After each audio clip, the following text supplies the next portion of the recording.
नमस्कार, news point में आप सभी का स्वागत है। मैं हूं राजीव और हमारे साथ जुड़े हुए हैं अमलेंदु उपाध्याय जी। अमलेंदु जी, आपका भी स्वागत है। जी धन्यवाद। तो उत्तर प्रदेश में चिट्ठी की सियासत चल रही है। पिछले करीब 2 महीने से देश भर में प्रवासी मजदूरों की हालत जो है वो खराब हो रखी है। हाथ में रोजगार नहीं है, रहने को घर नहीं है, जेब में पैसे नहीं है। आनन फानन में लॉकडाउन लागू किया गया। आपको याद ही है कि पहला लॉकडाउन लागू हुआ 24 तारीख की रात को 25 से। उसके बाद फिर 21 दिन बाद दूसरा लागू हुआ, दूसरा लॉकडाउन लागू हुआ। फिर 17 दिन बाद तीसरा लॉकडाउन लागू हुआ। फिर 14 दिन बाद चौथा लॉकडाउन फिर से 31 मई तक के लिए लागू कर दिया गया है। लॉकडाउन की मियाद जैसे जैसे बढ़ती गई, गरीबों की हालत वैसे वैसे खराब होती गई। लाचार गरीब अपने गांव घर लौटने की जुगत में लगे रहे। सरकार ने तीसरे लॉकडाउन के शुरू होने से पहले ट्रेनें चलाने, श्रमिक स्पेशल ट्रेन चलाने का ऐलान किया, लेकिन उसमें भी अव्यवस्था का आलम था। ट्रेनें अब भी चल रही हैं, लेकिन ढेर सारे गरीबों की पहुंच से बाहर है। कई लोग तो अब भी पैदल ही जा रहे हैं। इस बीच कांग्रेस ने दरियादिली दिखाई और उत्तर प्रदेश सरकार से 1000 बसों की अनुमति मांगी। इसके लिए प्रियंका गांधी ने योगी आदित्यनाथ को चिट्ठी लिखी। सरकार का 2 दिन बाद जवाब आया। बसों के नंबर मांगे गए, पैसेंजर के नाम मांगे गए, ड्राइवर के नाम मांगे गए और अब योगी सरकार के कुछ मंत्रियों और बीजेपी के बड़े नेताओं का दावा है कि कांग्रेस ने जो नाम या बसों के नंबर दिए हैं उनमें से कई फर्जी हैं, यानी उनमें बसों के नंबर नहीं हैं बल्कि ऑटो और टू व्हीलर्स के नंबर हैं, बाइक्स के नंबर हैं। इस बीच योगी सरकार ने प्रियंका गांधी को खत लिख करके कहा है कि अगर उन्हें लखनऊ में बसें पहुंचाने में दिक्कत है तो नोएडा और गाजियाबाद के डीएम को 12 बजे दिन तक, आज जो कि बीत गया, तक बसें दे दें। इस पर प्रियंका गांधी की ओर से योगी सरकार को पत्र लिख करके बताया गया है कि बसें शाम 5 बजे तक नोएडा और गाजियाबाद पहुंचा दी जाएंगी। प्रियंका ने पत्र लिख करके यूपी सरकार से कहा है कि बसें राजस्थान और दिल्ली से आ रही हैं, इसके लिए दोबारा परमिट दिलाने का काम जारी है, इसमें कुछ घंटे लगेंगे, इसीलिए शाम 5 बजे तक बसें पहुंचा दी जाएंगी। अमलेंदु जी, इस पूरे ब्यौरे को मैं यहाँ इसलिए पढ़ रहा हूँ, मैंने इसलिए यहाँ पेश करना उचित समझा क्योंकि राहत के नाम पर जो सियासी गोटियाँ फिट करने की कोशिश चल रही है, हम उसके एक्सट्रीम को यहाँ देख रहे हैं और पिस रहे हैं गरीब, लाचार, बेरोजगार, भूखे प्यासे लोग और उनके परिवार। क्या कहेंगे आप? देखिए राजीव जी, हम यहाँ केवल राजनीति का जो एक्सट्रीम है उसको नहीं देख रहे हैं, बल्कि हम जो मानवता का पतन है उसके भी एक्सट्रीम को हम यहाँ देख रहे हैं। मतलब ये सरकार इतनी ज्यादा क्रूर और निर्दयी और अमानुष हो जाएगी, इसका अंदाजा था वो किसी को भी नहीं था।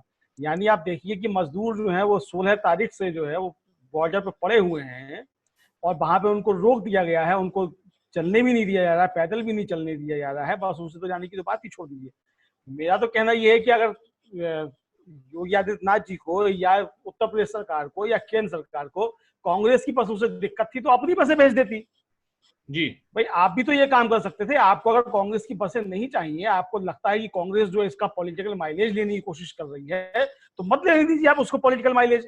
आप सरकार की जो बसें हैं वो भेज दीजिए। पीएम केयर्स फंड में जो है लाखों करोड़ों रुपया पहुंच गया है, उससे आप जो है बसें भेज दीजिए, नई ट्रेन चला दीजिए, जो मजदूर वहां पड़े हुए हैं उनको भेजने की व्यवस्था कीजिए। तो आप देखिए कि जो जिस तरीके से इन्होंने गंदी जो मतलब कुत्सित राजनीति की है इस सरकार ने, उसका आप नमूना देखिए कि कल जब आपने गाजियाबाद के रामलीला मैदान में मजदूरों के लिए किया कि वहां जाके आप रजिस्ट्रेशन कराइए, तो वहां किस तरीके से भीड़ उमड़ी है। अब क्या वहां सोशल डिस्टेंसिंग रह गई? इसकी जिम्मेदारी कौन लेगा? निश्चित तौर पर इसकी जिम्मेदारी केंद्र और उत्तर प्रदेश सरकार को लेनी ही पड़ेगी, इससे इनकार नहीं कर सकते।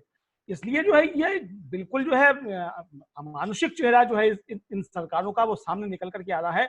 और ये सरकारें इस तरीके से क्यों कर रही हैं ये समझ में नहीं आ रहा है। ठीक है, आप कांग्रेस को बिल्कुल मत लेने दीजिए पॉलिटिकल माइलेज। हम बिल्कुल सहमत है कि कांग्रेस जो है इसका पॉलिटिकल माइलेज लेने की कोशिश कर रही है आपकी कमजोरियों का। तो अपनी कमजोरियां आप क्यों दिखा रहे हैं? सरकार आखिर इतनी कमजोर क्यों है? सरकार इतनी निर्दयी क्यों है? क्योंकि सरकार निर्दयी है और सरकार कमजोर है, इसलिए कांग्रेस उसका पॉलिटिकल माइलेज देने की कोशिश कर रही है। तो जो काम कांग्रेस कर रही है, जो 1000 बसें देने का, भारतीय जनता पार्टी के राष्ट्रीय अध्यक्ष जेपी नड्डा जी ने कहा था जिस समय लॉकडाउन 1 लागू हुआ था कि 5 करोड़ भाजपा के कार्यकर्ता जो हैं वो रोज खाना खिलाएंगे। वो 5 करोड़ कार्यकर्ता कहाँ चले गए? कहाँ है वो खाना खिलाने वाले? दुनिया का सबसे बड़ा संगठन जो है, स्वयंसेवी संगठन कहा जाता है राष्ट्रीय स्वयंसेवक संघ, इस पूरे 50 दिन के दौरान वो राष्ट्रीय स्वयंसेवक संघ कहाँ दिखाई दिया? कहाँ खाने के स्टाइल दिखाई दिए? कहाँ केंद्र सरकार ने जो है खाने के स्टाइल दिखाई दिए हमको? कहीं हमको तो दिखाई दिए नहीं। केंद्र सरकार ने कहीं लगाए हो या योगी सरकार ने कहीं लगाए हो, भारतीय जनता पार्टी की और सरकारों ने कहीं इस तरह के खाने के स्टाइल लगाए हो तो बताया जाए। अगर ये स्टाइल लगे होते, 5 करोड़ भाजपा के कार्यकर्ता खाना खिला रहे होते, तो इस तरीके की घटनाएं जो है वो उत्पन्न ही नहीं होती है, मजदूर इस तरीके से पलायन नहीं करते। तो इसकी जिम्मेदारी जो है सरकार को लेनी पड़ेगी। और मुझे लगता है कि ये सिर्फ राजनीति, जो ओछी राजनीति है उसका ये एक्सट्रीम नहीं, अमानुषिकता जो है और क्रूरता और निर्दयता का भी एक्सट्रीम है। जी अमलेंदु जी, हम लोगों ने देखा कि 12 मई को मोदी जी ने बड़े शान से आत्मनिर्भर भारत अभियान का ढिंढोरा पीटते हुए 20 लाख करोड़ के राहत पैकेज का ऐलान कुछ इस अंदाज में किया था कि बस अब मजदूरों के दुख भरे दिन बीतने वाले हैं। लेकिन इस अभियान की परतें खुली तो पता चला कि इनमें केवल ये होगा वो होगा के दावे हैं, हाथ में तो 2 कौड़ी भी मजदूरों को तुरंत नहीं मिल रही है, और तुरंत क्या बाद में भी नहीं मिल रही है, साफ दिख रहा है। आज दिल्ली, नोएडा, गाजियाबाद और उसी तरह मुंबई के बांद्रा में हजारों की संख्या में प्रवासी मजदूर इकट्ठा हुए हैं।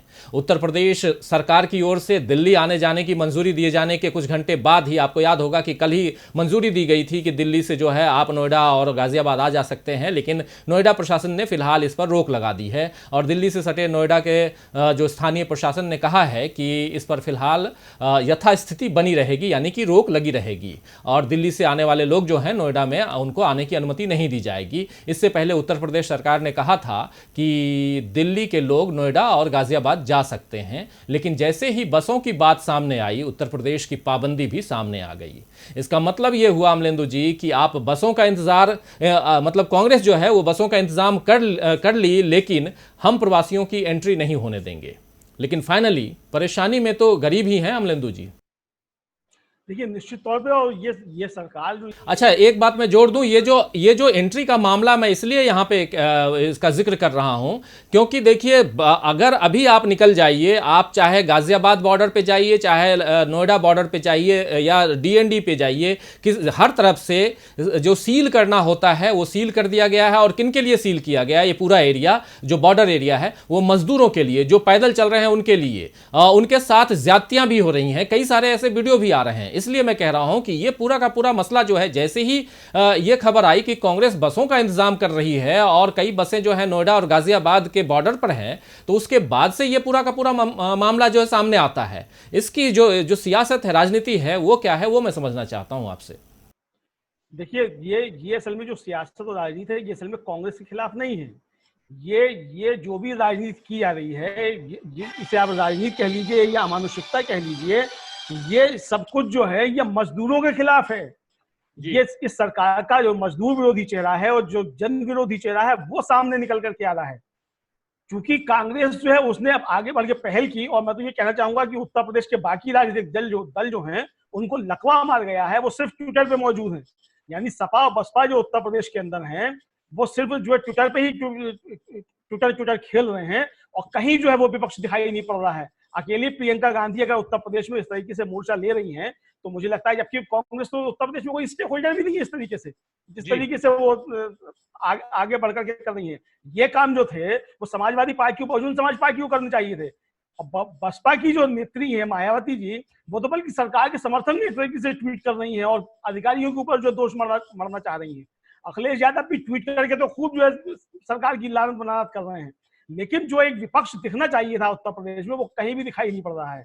तो इसलिए ये जो कुछ किया जा रहा है, ये सब जो है असल में सरकारों का जो रवैया है, ये मजदूरों के खिलाफ रवैया है, और वही सामने निकल करके आ रहा है। आप देखिए जो 20 लाख करोड़ का पैकेज पूरा दिया गया, उसमें मजदूरों के लिए जीरो है। मतलब एक पैसा मजदूर के लिए नहीं है। जो सड़कों पे लोग भूखे मर रहे हैं, जो पैदल चलते हुए हजारों किलोमीटर चल के चले आ रहे हैं, उनके लिए कुछ नहीं है, और है तो सिर्फ लाठियां हैं। यानी ये सरकार उन भूखे प्यासे मजदूरों के ऊपर लाठियां बरसा रही है, और जो उसके पूंजीपति दोस्त हैं उनको 90,000 करोड़ रुपए, 1 लाख करोड़ रुपए इस तरीके से दिए जा रहे हैं। यानी सरकार जो है वो हमारे धन की लूट करके और अपने पूंजीपति मित्रों को बांट रही है, पूरे देश के संसाधनों का निजीकरण कर रही है। और ऐसे संकट के दौर में जब इस देश ने देखा कि निजी क्षेत्र जो है वो किस तरीके से छिप गया, आज सरकारी कर्मचारी जो है वही कोविड-19 से लड़ता हुआ दिखाई पड़ रहा है। वो चाहे सरकारी डॉक्टर हो, और चाहे वो पुलिसकर्मी हो, चाहे वो सैन्य कर्मी हो, और चाहे अर्धसैनिक बलों के लोग हो।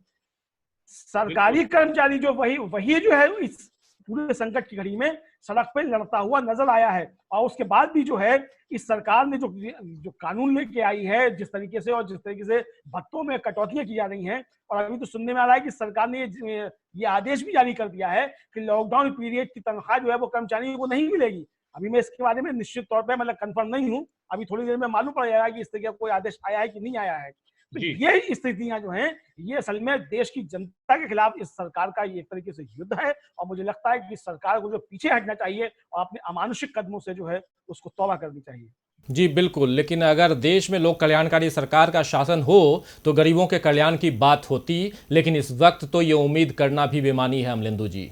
मार्च से लेकर के मई का महीना भी बीतने को चला, लेकिन सड़कों पर मजदूरों का हुजूम जो है वो जस का तस बना हुआ है। वाकई सरकार को कभी समझ में ही नहीं आएगा कि भूख, गरीबी और लाचारी क्या होती है, क्योंकि इसे समझने के लिए वो जो संवेदनशीलता चाहिए सरकार में, वो संवेदनशीलता यानी कि सेंसिटिविटी जो चाहिए वो सरकार में नज़र नहीं आ रही है। उसे तो सत्ताधीशों ने उद्योगपति मित्रों की तिजोरी में कैद कर दिया है।